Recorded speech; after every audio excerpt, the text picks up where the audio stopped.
apa ittija dan makruhake alal jambi ing atase sisih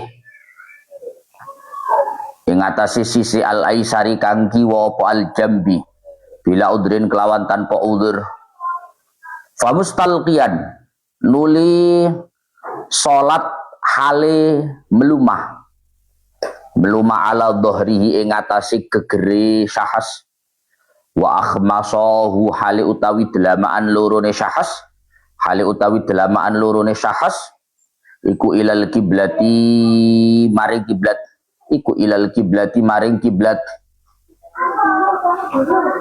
wayajibu ayyadha tahta ra'si wayajibulan wajib apa ayyadha ayan to nyeleh sapa syahas tahta ra'si ing dalem ngisore syahas nahwa mahiddatin ing sepadani bantal, dikasih bantal di bawah kepalanya. Dia stakbila derapun yen to madhep sapa syahas biwaji kelawan wajah syahas al kiblata ing kiblat wa ayyumi alan yen to isyarat sapa syahas ila saubil kiblati maring bebenerane kiblat raki'an hale ruku wa sajidan lan hale sujud wa bisujudi akhfadu minal ima'i ila ruku wa bisujudi utawi isyara kelawan sujud iku akhfadu luweh nisor minal ima'i tinimbang saking isyara ila ruku maring ruku in ajaza lamun apes sapa syahas anhuma saking kene sujud lan ruku fa in ajaza mongko lamun apes sapa syahas apes anil ima'i saking isyarah biroksi kelawan sirai syahas au ma'a mongko isyarah sapa syahas bi ajfanihi kelawan pira-pira telapu ane syahas fa in ajaza ajra salati bi qalbi fa in ajaza mongko lamun apes sapa syahas tidak bisa isyarat dengan kelopak mata wis ketuweken kabel wis gak connect kan ajra mongko nglakokno sapa syahas nglakokno af'alas sholati ing pira-pira kelakuane utawa penggaweane salat dilakokne ala qalbi ing atase atine syahas sehingga falatas kutu mongko ora gugur anhu saking syahas apa as-sholatu salat madama ing dalem selagine langgeng apa akluhu akale syahas iku sabitan kang tetep wa inna ma akharu angin pestine ngakhirake sapa ulama ya Allah ya Rabbi ya Karim al qiyama ing ngadeg ansa biqaihi saking barang kang dingini loro qiyam saking barang loro kang qiyam padahal ma'ataqaddumihi sertane oleh dingini qiyam alaihi ma ing atase karone sabiqaihi ya nauma krana sak temene karone sabiqaihi iku ruknani dadi rukun karone hatta fin nafli hingga ing dalam salat sunnah wa huwa hale utawi qiyam iku ruknun dadi rukun fil faridati ing dalam salat fardu faqat belakani al faridah kaputanaffilin fayajuzu lahu ayyusalliyan naflah kamu tanafilin hale kaya wong kang salat sunnah fayajuzu mongko wenang lahu kedue mutanafil apa ayyusalliya yen to salat sapa mutanafil an-nafla ing salat sunnah. Kalau orang salat sunnah boleh qaidan hale lungguh wa muttaji'an lan hale turun miring ma'al qudrati sertani kuwasa alal qiyami ing atase ngadeg awil qu'udi utawa lungguh wa yalzamu al muttaji'a al qu'udu lirruku' was sujud wa yalzamu lan wajib al muttaji'a ing wong kang salat turun miring. Kalau salat sunnah dalam kondisi tidur miring wajib apa al qu'udu lungguh lirruku' krana are ruku' was sujud lan krana are sujud Amma mustalqiyan, anapun utawi tanaful, hale turon miring, hale turon melumah, iku fala yasihu mongko ora sapa mustalqiyan ma'a imkanil ittijai, sertane kongangi turon miring, wa fil majmu'i lan iku tetep ing dalam kitab majmu', italatul qiyami afdalu min taksirir rakaati, utawi dawu italatul qiyam maknane italatul qiyam utawi ndawakake ing ngadeg iku afdalu luwe utama taksirir rakaati tinimbang saking ngekehake pira-pira rakaat. Wa fir raudhati lan iku tetep ing dalam kitab raudhah, tatwilus sujud afdalu min tatwilir ruku', tatwilus sujudi utawi ndawakake ing sujud iku afdalu luwih utama min tatwilir ruku' tinimbang saking ndawakake ing ruku', min tatwilir ruku' bayane tinimbang saking ndawak. Wa rabi'uha qira'atu Fatihatin. Pun sekarang melanjutkan tentang rukun sholat yang ketiga. Kemarin sudah disebutkan bahwa ketiga adalah berdiri bagi yang mampu, baik dengan dirinya sendiri atau dengan bantuan orang lain di dalam sholat fardu, meskipun sholat fardunya itu nazar ataupun sholat yang diulangi untuk kedua kalinya. Nah, sebelum saya lanjutkan Pak, saya ingin mengingatkan bagi siapapun yang merasa masih mampu untuk berdiri, maka sholat itu harus berdiri. Bahkan di dalam kitab ini dikatakan au bi ghairi, meskipun kemampuannya untuk berdiri itu dengan bantuan orang lain. Apalagi kalau dia mampu berdiri dengan dirinya sendiri, meskipun tidak total dalam sholat. Paham Mas? Kadang ada orang itu kuat berdiri dalam durasi sekian, tapi nggak kuat dalam durasi sekian. Maka dia tetap wajib berdiri dalam durasi yang dimampui. Mohon maaf, saya kira akeh wong budal nang masjid. Banyak orang budal berangkat ke masjid itu jalan kaki, Pak. Kuat. Gak ngesot. Jalan kaki. Tutup masjid sembayangnya long. Wah, akeh. Kemana masjid-masjid saiki yo menyediakan kursi lipat. Mana kursi lipat gak digawe. Jauh kok budal teko omah lho mlaku, Pak. Tutup masjid iso dipasang kursi lungguh. Allahu Akbar. Kok lungguh sampean, Mbak? Gak kuat terus ngadeg tuh. Sikile gak kuat.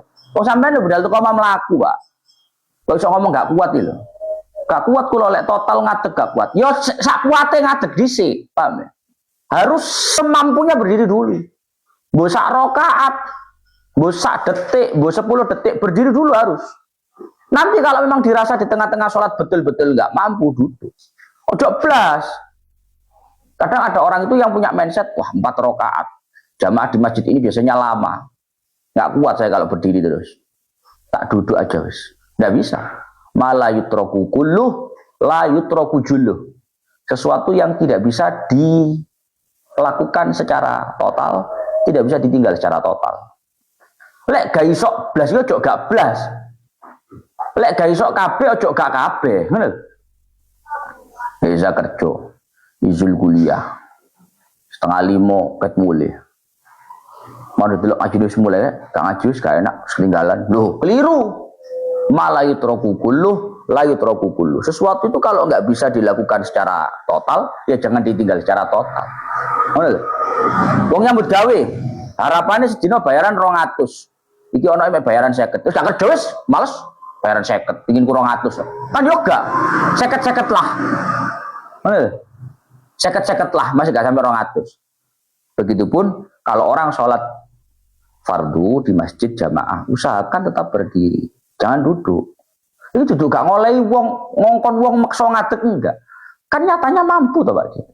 Wong berangkat dari rumah itu berdiri, jalan kaki. Atau tutup masjid itu ada pasang kursi lipat. Mentolo tak ada kursi masjid. Soalnya Surabaya ku kursi lipat wae Pak. Lek nang desa gak pati enek. Nang desa kan rapati enek kursi lipat. Yo. Kau no yo. Opane nang Nganjuk yo. Enek yo. Soalnya tekune kursi lipat tok wis ora enek duite, Mbak. Hah? Kas masjidnya meribet. Lek Surabaya kan dananya gede, Pak. Lah mentang-mentang ono kursi lipat sembayang lunggu, ngenakno awak, ndak boleh. Harus berdiri dulu semampunya. Misalnya kok kayak takbir oleh 10 detik wis gak kuat ya lunggu. Halo. Jadi wong lek nang desa wong kuat-kuat gak kayak wong kota aja. Wong kota iku masyaallah budal iki iso mlaku, Pak. Tutuk masjid iso lungguh, heran aku ya. Lah wong berdiri itu andai kata mampu dengan bantuan orang lain saja harus berdiri dengan bantuan orang lain. Pemane iso ngajak dhewe, masih 10 detik, masih 1 menit ya haruslah, ndak boleh. Wa yahsulu al-qiyamu binasbi faqari dhahrihi ay 'idhamihi allati hiya mafasiluhu. Sekarang berdiri di dalam sholat itu prakteknya gimana, Gus? Karena orang berdiri itu macam-macam, Pak. Ono sing ngene, ono sing rada ngene, ono sing nambah ngene. Maka yahsulu al-qiyam binasbi faqari dhahri. Berdiri di dalam sholat yang merupakan keharusan itu bisa dilakukan dengan meluruskan, menegakkan tulang-tulang punggung. Apa ngene jenenge? Tulang rusuk dah. Apa jenenge mburi? Tulang punggung ya. Ya gak ekor. Tulang ekor kenceng nih piye? Ini lamongan nih. Tulang ekor kenceng nih. Ora tulang ekor, Bang.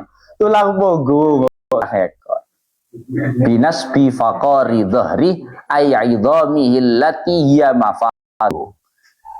Tulang-tulang yang ada di punggung itu ditegakkan, diluruskan. Itu adalah bentuk daripada berdiri. Semampunya diluruskan. Berarti tolak ukurnya cuma itu, tolak ukurnya cuma itu. Meskipun dalam kondisi itraqur ra's, meskipun dalam kondisi kepalanya itu membungkuk. Biasa orang salat ini, Pak. Sepuh soalnya. Punggungnya masih lurus. Tapi kepalanya ini membungkuk. Ini, paham ya?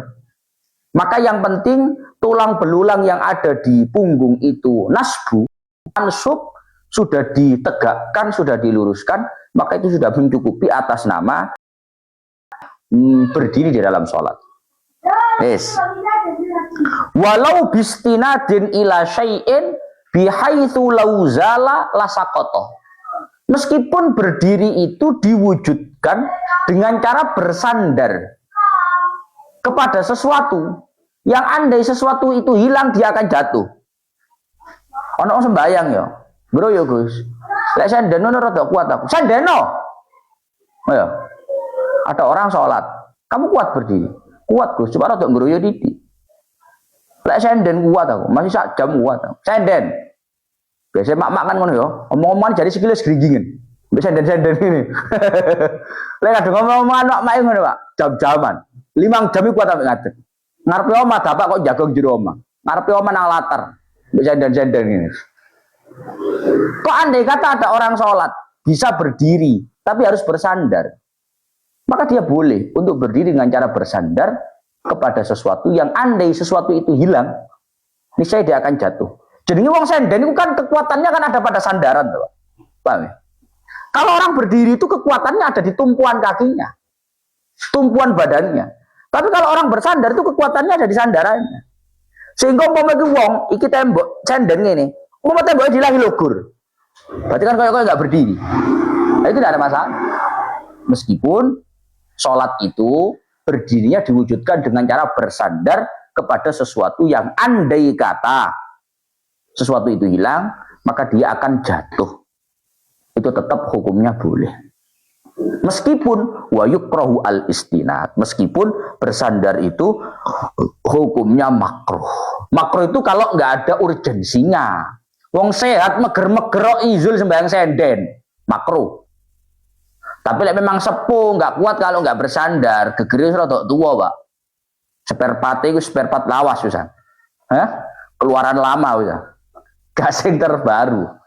Sendennya bagus, kalau itu nggak makruh. Yang makruh itu haitsu la darurata. Kalau tidak ada urgensinya, kok dia sholat berdiri dengan cara bersandar, hukumnya makruh. Pun. Wa yukrahu al istinadu la bin hina in kana aqraba ila aqallir ruku'i. Sekarang pertanyaannya, Gus, kalau ada orang sholat berdirinya berdiri tapi membungkuk, ya, apanya ini sepuh ya Pak. Ada orang sholat dengan cara berdiri, berdirinya berdiri tapi membungkuk. Bahasa Arabnya membungkuk itu inhina. Inhina. Yes. Maka di dalam kitabnya dikatakan la bin hinain. La bin hinain ingkana aqraba ila aqallir ruku. Berdiri itu tidak bisa diwujudkan, tidak bisa dipraktekkan dengan cara inhina. Ada praktek membungkukkan badan jika itu sampai pada minimalnya ruku. Jika itu sampai mendekati ke arah minimalnya ruku. Rungokne sih, gue bingung. Ada praktek ya. Yes. Misal, kamu tahu minimalnya ruku itu seberapa? 90 derajat. Minimalnya ruku itu seberapa? Kok corot jam, ya? Kok corot jam? Angka 12, angka 3, angka 6, angka 9. Ruku itu yang paling baik kan angka 9. Paham ya? Kok tak ngomong derajat ya ora mudeng. Wong saudara Heza, serah derajat-derajatan. Jam 9 ya. Ruku itu paling sempurna begini. Tapi sebenarnya ruku itu nggak harus begitu. Minimalnya ruku itu adalah pada batas membungkuk di mana kedua tangan mampu menggapai kedua lutut. Apa ya? Kedua tangan mampu menggapai kedua lutut. Paham? Ketika seseorang itu sudah membungkukkan badan, sekira kedua tangannya bisa menggapai kedua lututnya, maka itu sudah mencukupi minimal batas membungkuknya ruku. Lek ongko 9 kan jelas tutup toh, Pak. Tapi ongko 10 itu jadi wis tutup. Paham ya? Di angka 10 itu sudah nyampe sebenarnya. Tangan itu sudah nyampe. Bahkan iso-iso di angka tengah-tengah 10 dan 11 itu juga sudah nyampe. Paham? Paham ya? Yes? Paham? Maka orang yang sholat dengan cara berdiri tapi badannya sedikit membungkuk, itu sah apa tidak Gus berdirinya? Tergantung membungkuknya seberapa. Kalau membungkuknya masih di angka 11, tidak apa-apa. Halo. Kalau membungkuknya masih di angka 11, tidak apa-apa. Tapi kalau sudah di angka 11 lebih, berarti sudah mendekati 10. Berarti mendekati di batas minimal ruku. Bisa dibayangkan ya? Mendekati di batas minimal ruku. Maka itu nanti tidak dikatakan berdiri. Apa maksud saya? Maksud ora paham. Mau ngomong derajat ora mudeng gue. Serah derajat-derajatan. Jam lho, Pak. 9, 10, 11, 12. Kalau 12 kan berdiri tegak. Kalau 9 rukuk sempurna. Lihat di antara 9 dan 12 ini ada detik. Angka 10, angka 11. Lah misalkan praktek piye caranya praktek gini. Ya, jadi kok cara gampangan ngomong, batas minimal ruku yang itu tolak ukurnya adalah dengan kedua tangan ini bisa menggapai kedua lutut. Kira-kira misalkan itu di angka 10.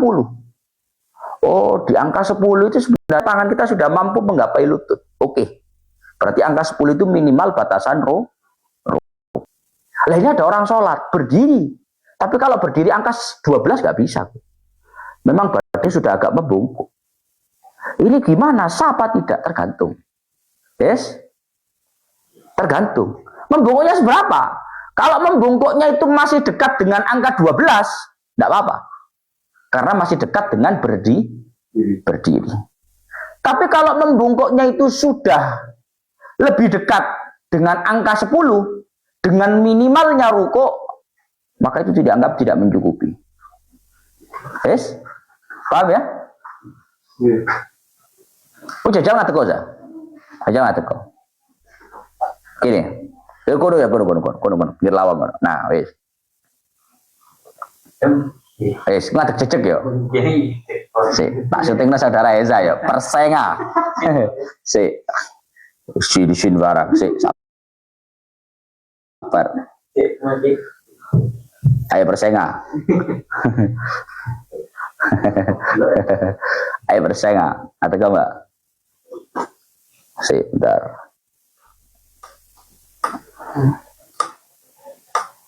Kok welek syuting mbak? Itu ngadeg jejeg ya. Rokok angka 9. Nah, ini angka 9. Ya, ini angka 9. Kamu agak tegak, tanganmu yang paling tutuk. Tangan kamu yang paling nyampe ke lutut seberapa? Segini. Lah, sakmono kan wis tutuk ya. Wis ya. Berarti ini batas minimal ruku. Ini batas minimal ruku. Munggah titik. Lah, bongkok lek wis sakmene berarti sudah mendekati pada batas minimal. Paham ya? Ini kan berarti sudah membungkuk yang paling bentar.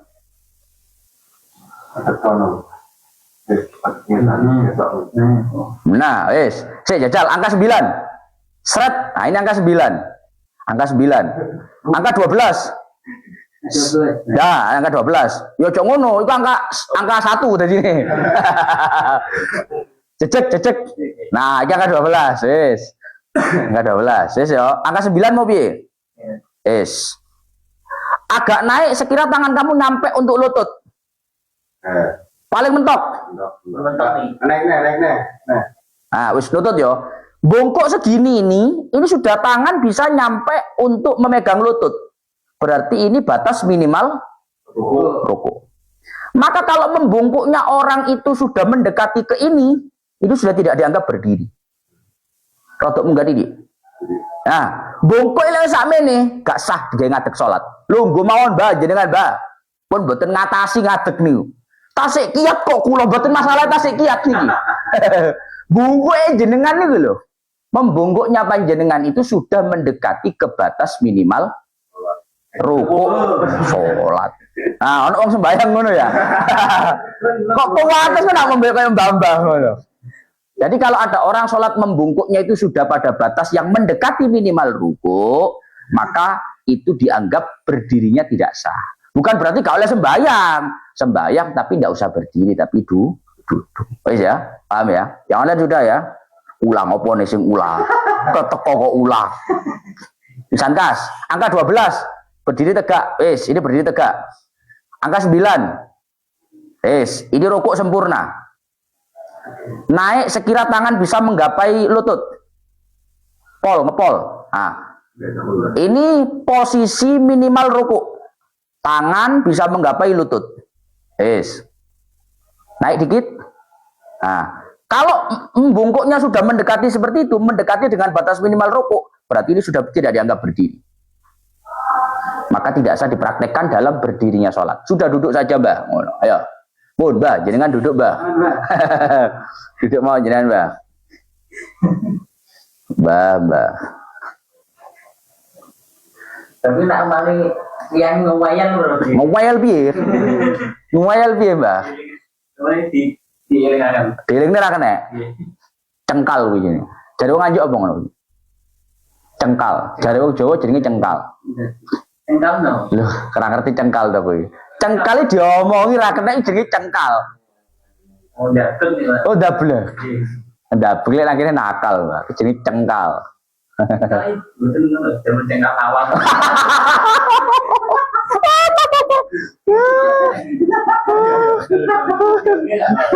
Cengkal kayak gajine lawang kan. Ya Allah. Kok yo enek. Dua santri kok ya unik pun kok saudara aja gini. Ya Allah.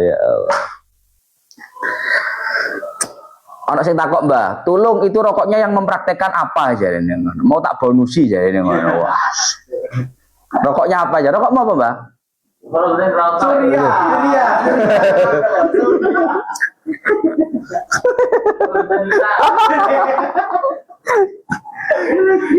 Sing sitok tulus, sing liyane modus belain panjenengan arek-arek iki. Belain. Lho, arek sing muni lho ya Guse mawon jare. Ya Allah.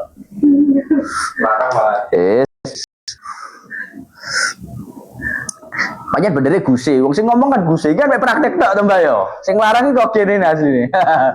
Oh, lanjut. Bismillahirrahmanirrahim. Illam ya'jiz an tamamil intisabi. Jadi berdiri itu tidak bisa dipraktekkan. Berdiri itu tidak bisa dipraktekkan dengan cara membungkuk. Bila mana membungkuk itu sudah mendekati pada batas minimal rukuk. Illam ya'jiz an tamamil intisab. Bila mana orang itu masih mampu untuk berdiri tegak. Orang yang dilarang untuk membungkukkan badan yang sampai pada batas mendekati minimal rukuk itu jika bila mana dia itu masih mampu untuk tamamil intisab.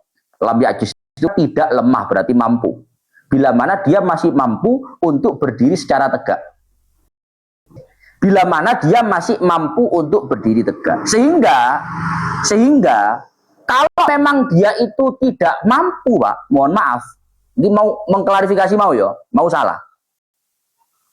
Bila mana dia itu memang nggak mampu untuk berdiri secara tegak, fajaza'an hulidalik fa'ala ma'amkana wujuban. Ternyata, mohon maaf, mau keliru. Ternyata kalau orang itu memang bisanya berdiri itu seperti itu.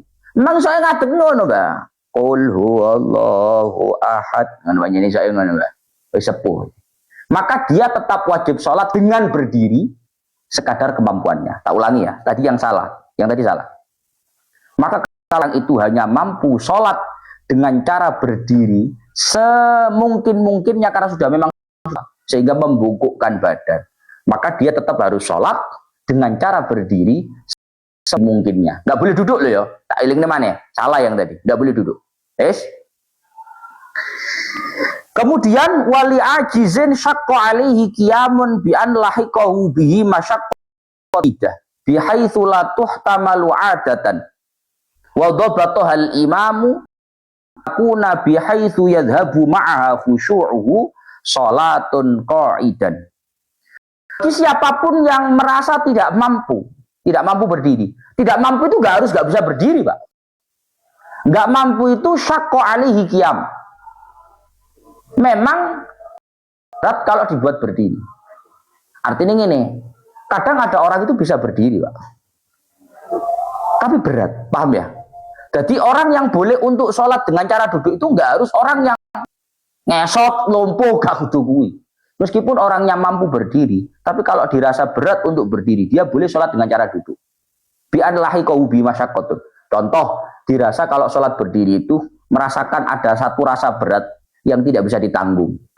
Gambarannya berat itu ya apa, Gus? Dawuh Imam Haromen, berat itu sekira kalau dipaksa berdiri menghilangkan rasa kekhusyuan.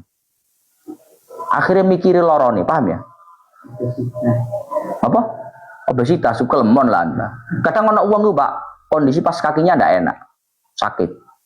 Kalau dipaksa berdiri bisa, tapi akhirnya konsentrasinya itu nggak ke sholat, tapi konsentrasinya adalah konsentrasi menahan sakit. Maka kalau seperti itu, dia boleh untuk sholat dengan cara duduk. Wah, samurat ya, kakek makan bebek. Kakek makan bebek, tidak bebek telu, setua padahal langsung sembahyang. Ya Allah. Jadi kalau orang sholat mampu berdiri tapi berat, maka dia boleh sholat dengan cara duduk. Lah tolak ukurnya berat itu adalah sekira kalau dipaksa dia itu berdiri, maka akan menghilangkan kekhusyuan atau kefokusan dia ke sholat. Akhirnya fokusnya tidak ke sholat tapi memikirkan rasa sakitnya. Dari wong-wong hamil besar. Nek hamil besar ya apapun itulah. Ya. Malah orang takok ngene. Tapi kuwi ora berlaku zaman saiki, Pak. Tidak begitu berlaku. Hal itu tidak begitu berlaku di zaman sekarang. Nyapa boleh? Lah wong biyen kan sembahyang khusyuk, Pak yo. Dadi lek digawe ngadeg, fokus salatnya hilang, ganti ke fokus sakit. Lah saiki masih ra ngono ya aku yo. Wis ngadeg wae ya. Cara takone. Kok cara ngadeg kuat ora, Mbak? Kuat, Gus, tapi nahan loro. Akhirnya gak fokus salat. Lek lu fokus salat padha ae nglambiar. Oh, padha ae. Yo ngadeg ae balik ngono, Mbak. Padha nglambiare ya. Ya Allah. Boleh bagi orang yang merasa berat untuk sholat dengan cara duduk. Contoh, taroki bisafinatin khofa nahwa dauroni roksin inkoma. Contoh orang yang sebenarnya mampu berdiri, tapi ada masyakot, ada rasa berat, yang sehingga membuat dia akan sholat itu menjadi fokus menahan rasa sakitnya, tidak fokus pada sholatnya. Contoh, roki bisafina, orang yang naik kendaraan laut, kendaraan air, perahu, kapal. Sehingga karena dia sholat di atas perahu, di atas kapal, khofa nahwa dauroni roksin, dia khawatir semisal apa? Pusingnya kepala. Paksa ngatek ngene. Soalnya kapal zaman biyen, Pak. Kapal zaman saiki mohon maaf, lebih tenang daripada dunia. Loh, kapal saiki, Pak, gede-gede, gak guncang blas masih kena apa-apa. Lebih tenang daripada rumahmu. Hah? Omamu kena teke geter, pira geter blas. Apa maksud saya? Artinya nek kapal saiki ngono koyo gak pati berlaku kok. Karena tenang betul, Pak. Lah zaman dulu naik kapal, naik perahu itu memang daur. Daur itu goyang. Kan goyang, Pak ya. Jenenge ndukure banyu. Tapi lek saiki, kapal-kapal saiki kalau gak ngerti. Ada kota di dalam kapal. Kapal-kapal saiki iso nampung wong 10.000, Pak. Hah? Iso nampung wong pirang atus ewu. Ndukure kapal. Itu bisa berjalan berbulan-bulan. Iya. Sing nyarne sapa? Yes. Orang naik kapal, orang naik perahu, kan dia sholat dengan cara berdiri. Dia akan merasa khofa nahwa daurani ras. Orang puyeng ngene. Yes. Maka dia boleh sholat dengan cara duduk.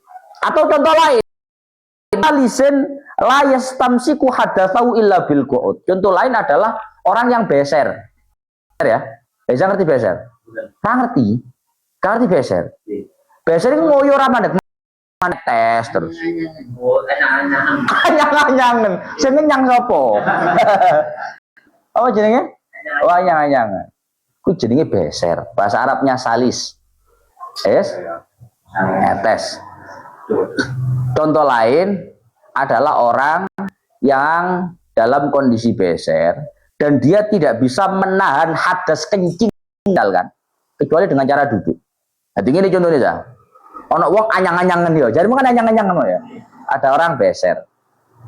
Karena dia beser, akhirnya nang yai, kula niki lek salat ngadeg netes yai. Ya. Tapi lek salat lungguh mboten netes, soalnya ngene manuke lah. Lho iki terangan kitabe ngono kuwi. Lho, kitabe ngono kuwi, wasalisin la yastamsiku hadatsau illa bil qud. Orang yang beser yang tidak bisa menstop hadasnya, misal kencing, kecuali dengan cara duduk. Jadi ngono kondone nang yai ngono. Yai ngapunten yai. Kula niki lek salat ngadeg yai, netes terus yai. Masih disumpel kapat, pancet netes. Tapi lek lungguh rada aman yai tak ndangakno sithik sale. Ya apa yai lek ngono? Maka orang ini boleh sholat dengan cara duduk. Paham ya? Ini termasuk contoh orang yang sholat, orang yang boleh untuk sholat dengan cara duduk. Wis ya? Paham ya? Termasuk praktek yang memperbolehkan orang sholat dengan cara duduk. Daripada ngadeg netes, tidak bisa istimsakul hadas, tidak bisa menahan hadas, duduk saja. Lek memang duduk iso nahan hadas. Lek podo-podo ngadeg gak iso nahan, lungu gak iso nahan, yo ngadeg. Paham ya? Wis. Wayan hani alqaidu lirruku'i bihaitsu tuhadi jabhatuhu ma qaddama rukbataihi. Wis.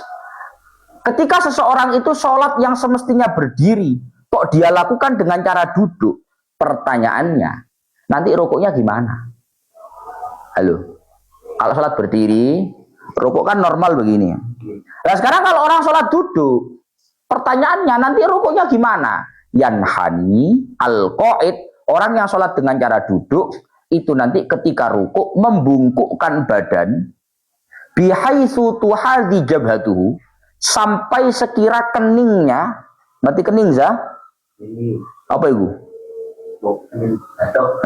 Jidatnya, batuknya sejajar dengan bagian depan lutut.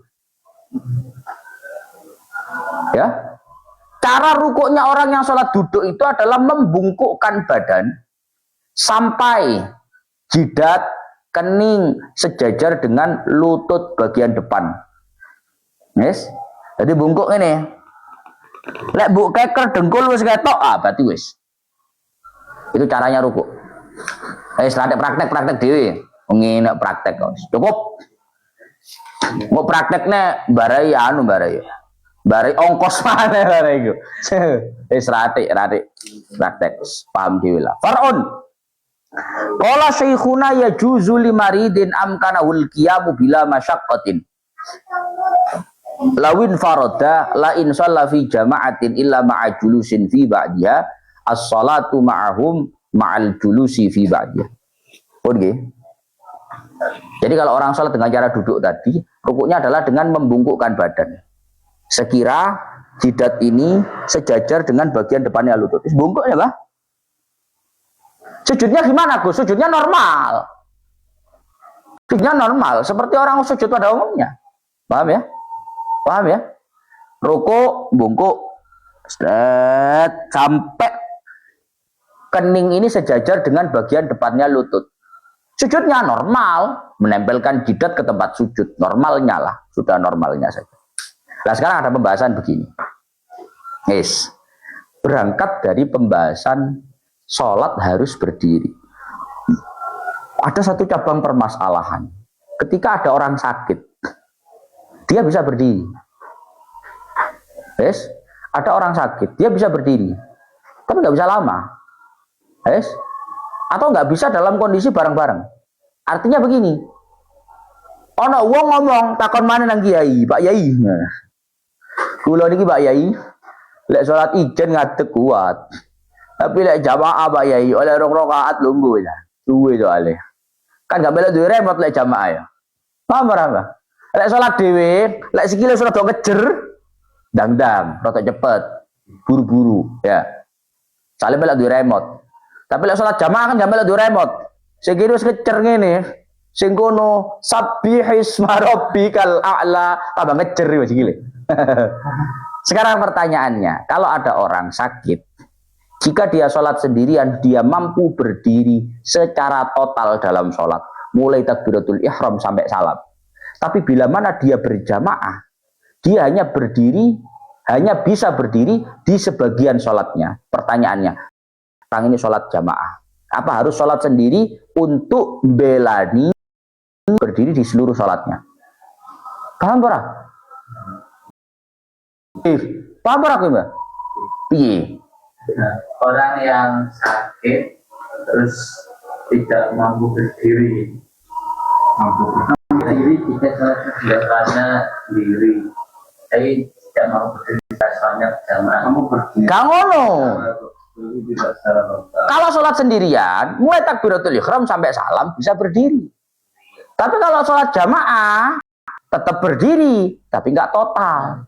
Paling 1 rakaat, 2 rakaat, 3 rakaat mentok. Nanti sebagiannya duduk sudah, nggak kuat. Saya nggak boleh diremet. Pertanyaannya, wong koyok ngene iki kudu sembayang ijen belani ngadeg cek full. Opo oleh jamaah masih ngadeg. Orang seperti ini harus mengupayakan berdiri, harus sholat sendirian nggak boleh jamaah, atau tetap boleh jamaah meskipun berdirinya. Boleh jamaah atau tidak? Boleh. Boleh jamaah atau tidak? Tenang nih. Ya juz. Orang ini boleh untuk jamaah meskipun imbasnya adalah julus fi ba'di. Kan dia akan duduk di sebagian sholatnya.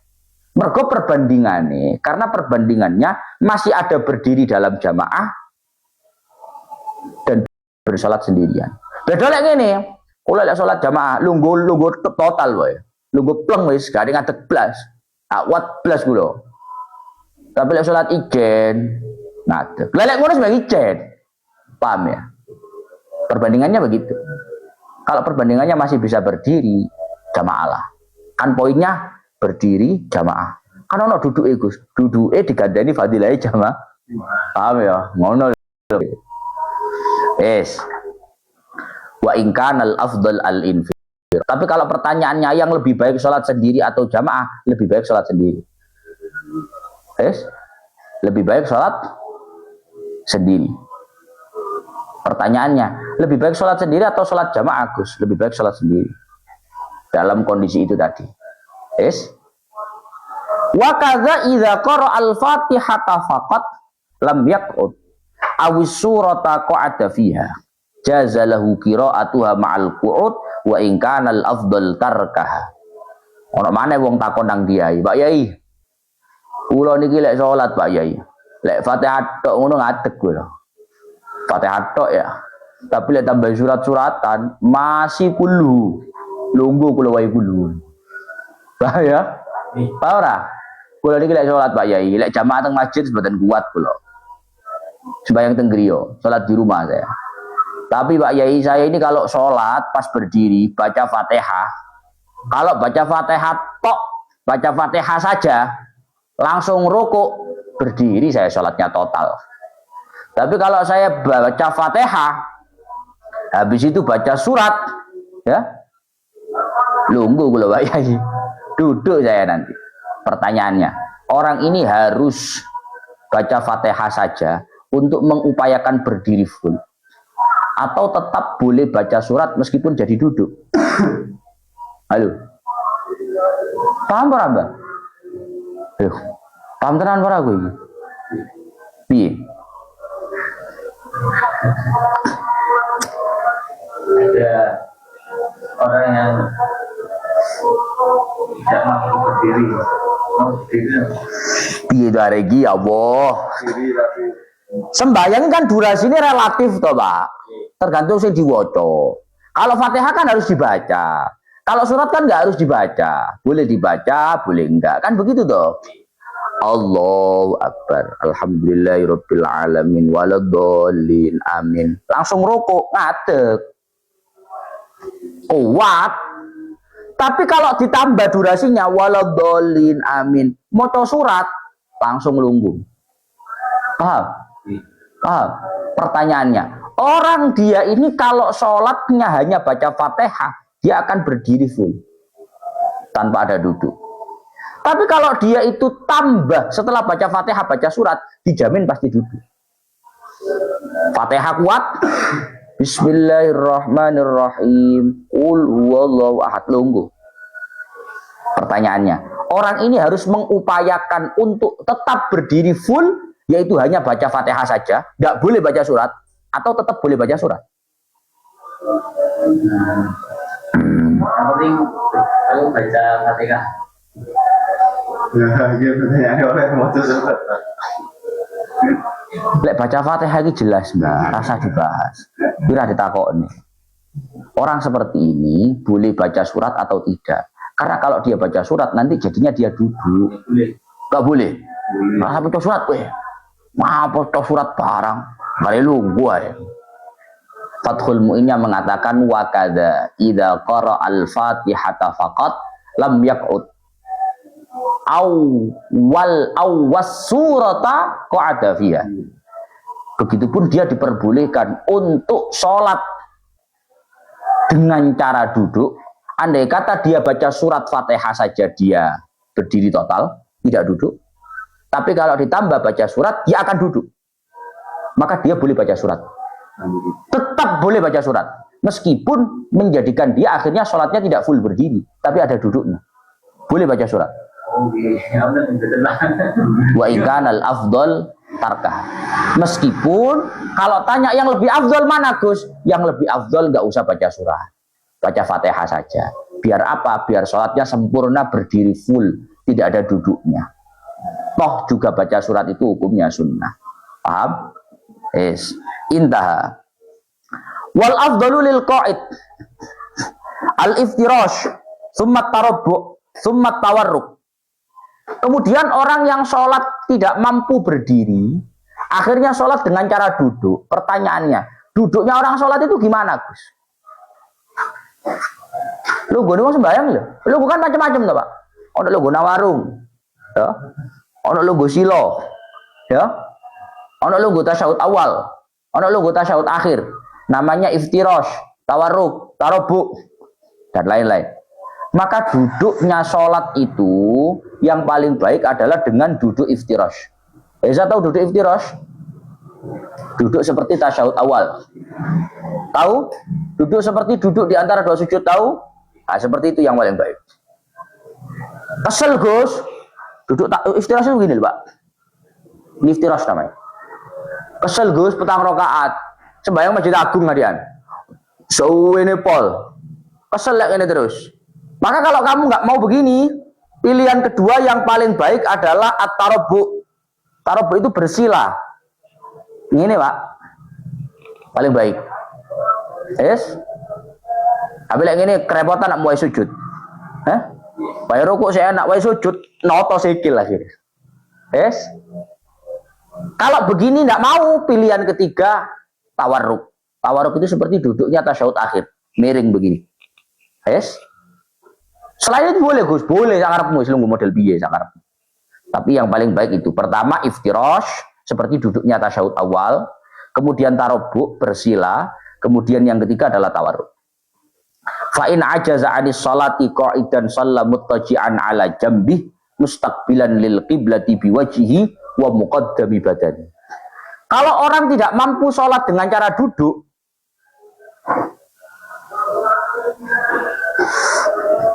kalau sembujung boleh. Kalau ngomong loh, cok sembujung. Kayak nyangkruk nang warung ini ya oleh. Alhamdulillahirabbil alamin. Duduk modal bagaimanapun boleh.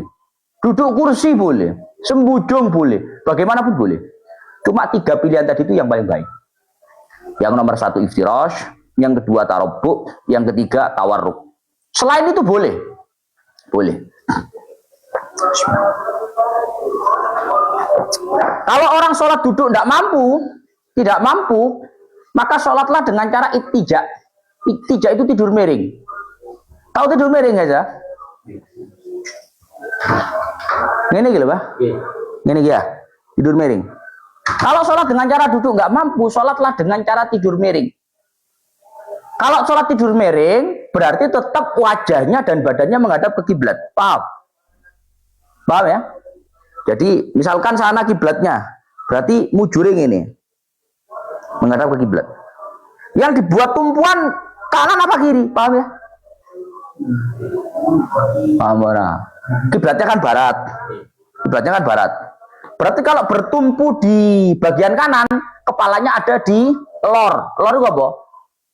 Selatan atau utara? Utara. Apa ini? Kalau bertumpu di kanan, berarti kepalanya di utara, kakinya di selatan. Tapi kalau bertumpu di kiri, sebaliknya, kepalanya di selatan, kakinya di utara. Paham? Paham Mbak? Tapi yang lebih baik adalah bertumpu di kanan. Bertumpu di kanan. Kalau bertumpu di kiri itu hukumnya makruh, nggak baik.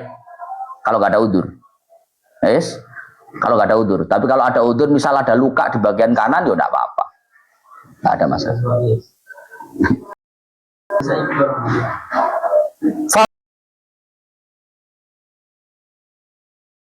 Qiblah.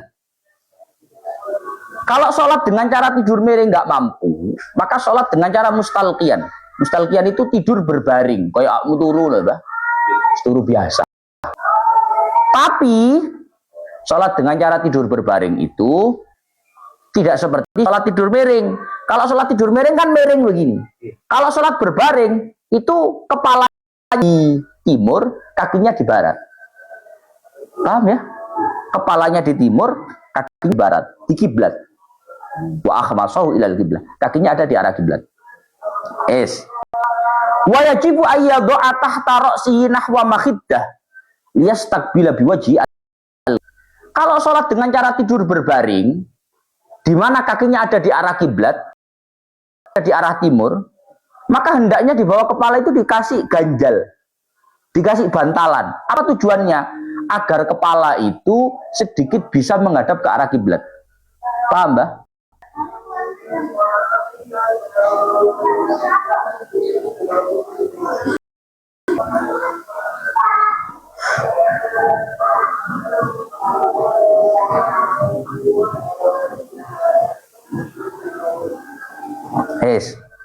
Kalau sholat dengan cara berbaring, tidur berbaring, kakinya di barat, kepalanya di timur, tapi kepalanya diganjel pakai bantal atau apa agak sedikit tinggi, agar sedikit wajah itu bisa menghadap ke arah kiblat. Yes. Wa ayyumi ila saubil kiblati raqi'an wa sajidan. Kalau tidur berbaring, Gus, nanti rukuk sujudnya gimana? Rukuk sujudnya gimana? Maka rukuk sujudnya kalau mampu, maka diisyaratkan ke arah kiblat dengan cara mengangkat kepala. Paham ya? Kan ini tuh posisinya, Mbak. Ini tuh kiblat ya, sana ya. Kan gini tuh. Berarti gini. Lek kuat. Gini, diangkat. Isyaratnya rukuk dan sujud itu diangkat. Ya rukuk ngangkat titik, sujud ngangkat lebih banyak. Wabis sujud akhwadu minal ima'i ilar ruku' in ajaza anhuma. Isyarat untuk sujud tentu lebih tinggi ngangkatnya daripada isyarat untuk sujud untuk ruku'.